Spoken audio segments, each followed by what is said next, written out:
Hey, and welcome to the PEPP Story live show tonight. Very late tonight, I'm afraid, 11:30.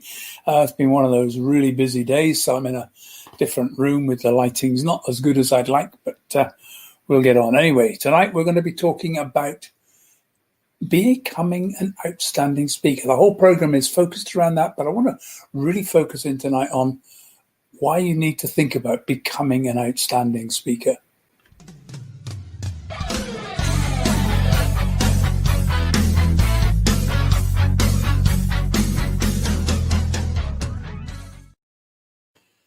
So there we are, becoming an outstanding speaker. Is that difficult?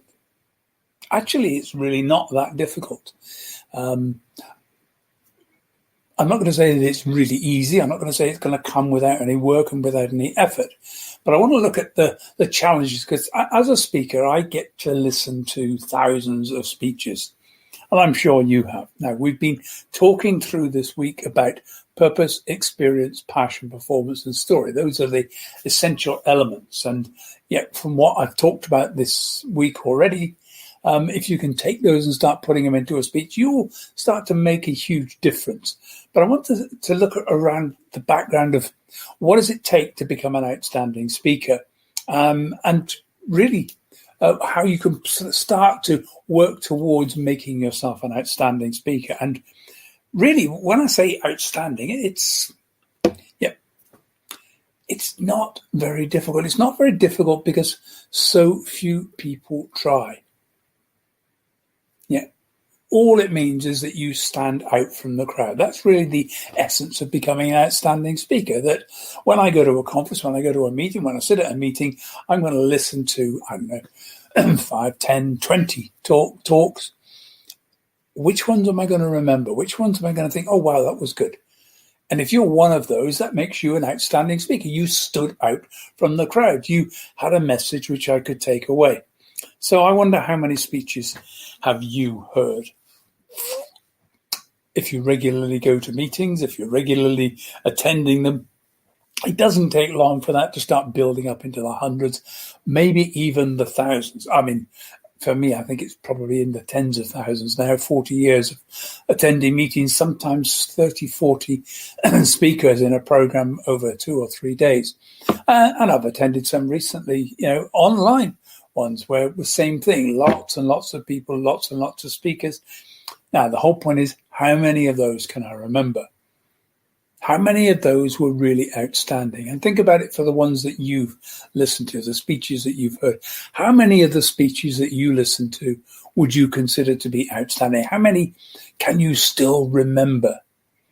I've got a few speeches, and there really aren't that many, but I can pretty much still remember. I can still see the speech. I can see the speaker delivering it, and they were absolutely brilliant. Now, I'm not talking today about joining the ranks of the great professional speakers. That's an enormous amount of work, and I mean it.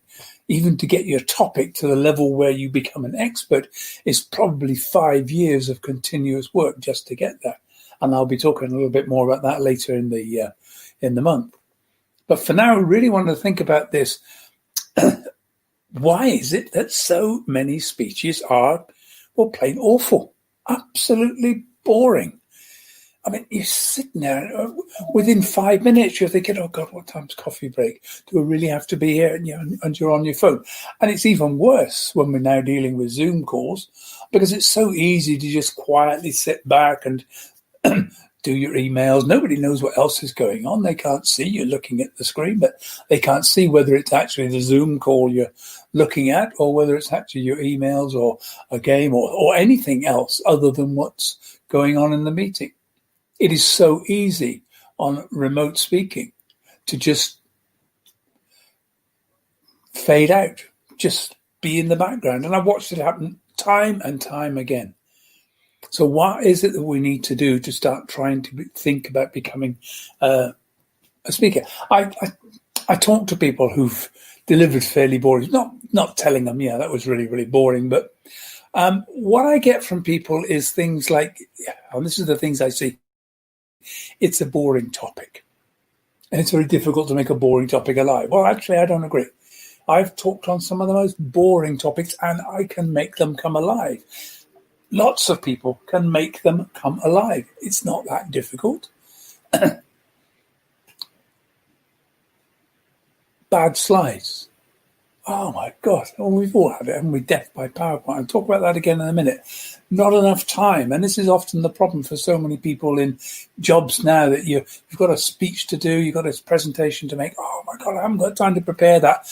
And the times that I have seen people trying to put together their presentation 10 minutes before they walk up on stage, well, it's destined to be an appalling, awful speech if they haven't put any time into it at all. I'm a professional speaker. I go up and I deliver a speech that I have delivered week after week after week for years.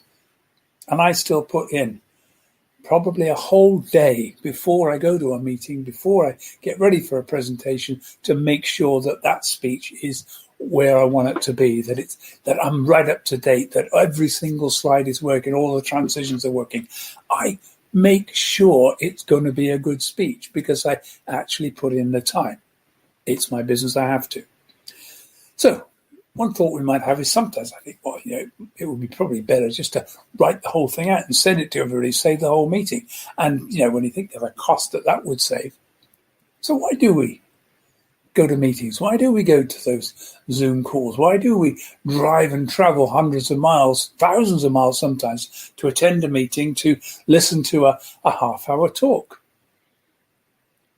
Well, what we're expecting when we go to those meetings is something different, some magic that isn't there on the page, that you're not going to get just from reading. It's like, why not just read the book? Why do you want to watch the movie? Well, yeah, the movie's quicker. That's one thing, the presentation there. But there's something about the when it's put together. When I watched Lord of the Rings put together by Peter Jackson, it brought to life something, even though I'd read Lord of the Rings a couple of times as a book, and that was a long, that's a week-long read, constantly reading to get through that. There's something comes alive in the performance, and the same comes with the speech. I've read somebody's talk, I've read their book, I've read what they're talking about, and then I go and listen to them, and there's some extra magic that comes in. And here's another challenge that comes from a lot of people when they're trying to put a speech together. 1,000 words is an average article. If you think of an average feature article, I'm a journalist as well. I've written lots of feature articles, and they were generally 800 to 1,000 words. That's what the publications were asking for. That's what people will read. Think about this. If somebody presented you with a 4,000 word, a 5,000 word article to read, are you going to read it? You're going to think, oh, God, that's going to take forever. It isn't actually. It takes about 7 minutes to speak 1,000 words. We read probably twice as fast as we speak, so it's going to take about maybe 4 minutes to read 1,000 words. That's an article that you're reading in a paper. That's a feature article. Take you about 4 minutes to read it. It's going to take you about 7 minutes to listen to it. Now, here's the challenge that we have. It's actually an awful lot easier, isn't it? If you've got to deliver a speech, and it's going to be a 30-minute speech, update on sales, motivate your staff, something that you know about within your job, because that's the kind of speeches that we tend to do, lots of informative speeches. Well, it's pretty easy just to stick a few notes together, grab a PowerPoint, put a PowerPoint slide, and this is what we do, the lazy way, the last minute way. We just put lots of notes down and create lots of bullet points for a PowerPoint presentation. Or even quicker, let's just borrow somebody else's that they've already delivered that you saw that's on the same topic. With anything like luck, you might have time just to have a quick look through them. Although, to be honest, an awful lot of the time when I've listened to those kind of speeches, it's pretty obvious the speaker didn't take much time to look through, because they get halfway through and they think, oh, I was on about slide means we'll move on. And I've seen that sort of thing all the time. And they just read things off the slide because there is no preparation. In those cases, it would have been better to write it, but of course, it takes a long time. 1,000 words to write 1,000 word article. That's a 2-3 hour job, maybe half a day to write and research a really good article. This is the problem. Speaking and writing takes time, but we think speaking is going to be very quick. So we can just stick a few notes together. We can stick a PowerPoint presentation together, borrow one, just get out there and just knock it off.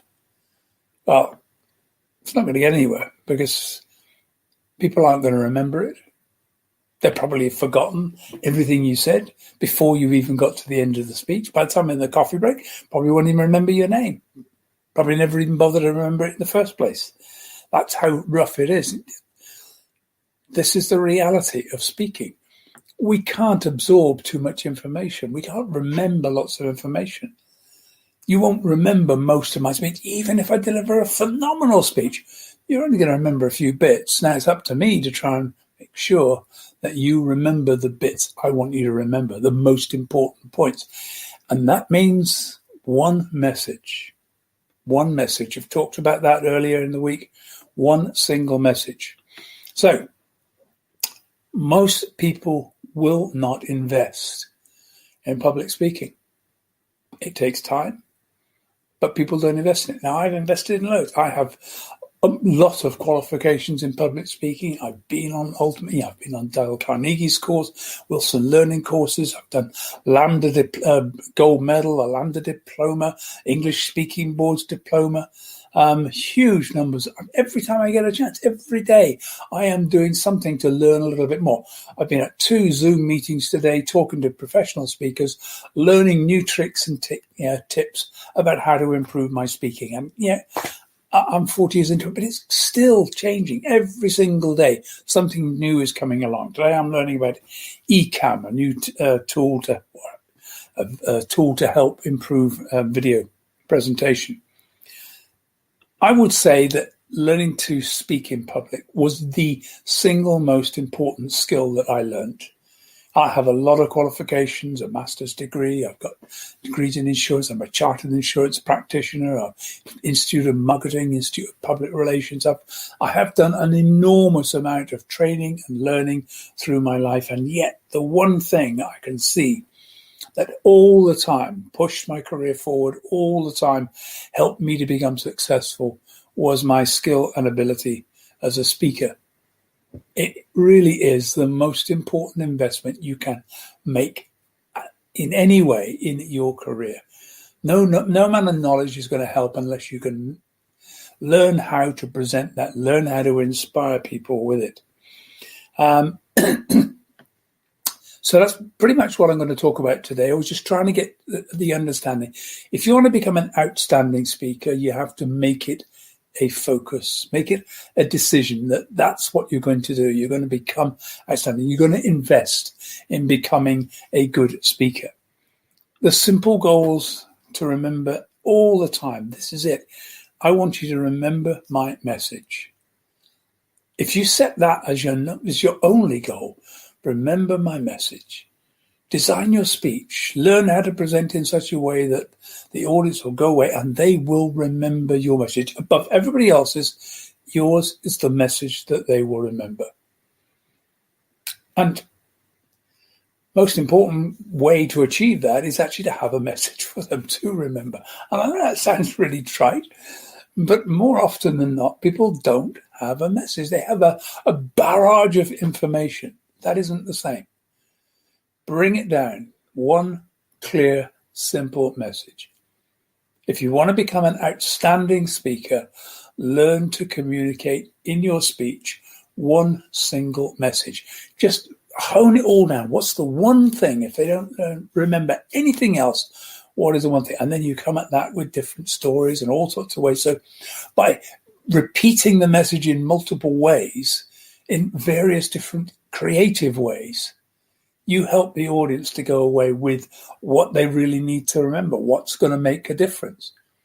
And it's often not that big a message, as with this. Become an outstanding speaker, learn to present a single message. Use all sorts of tools and stories and things to make it come alive, but get that one message across. Take action. They're not going to take action if they don't remember the message. So the most important thing all the time comes out. And of course, I want you to remember my name because I would like you to tell your friends about me and how great I was as a speaker. that's all part of helping to make sure that I get rebooked and I come back and people know who I am as a speaker.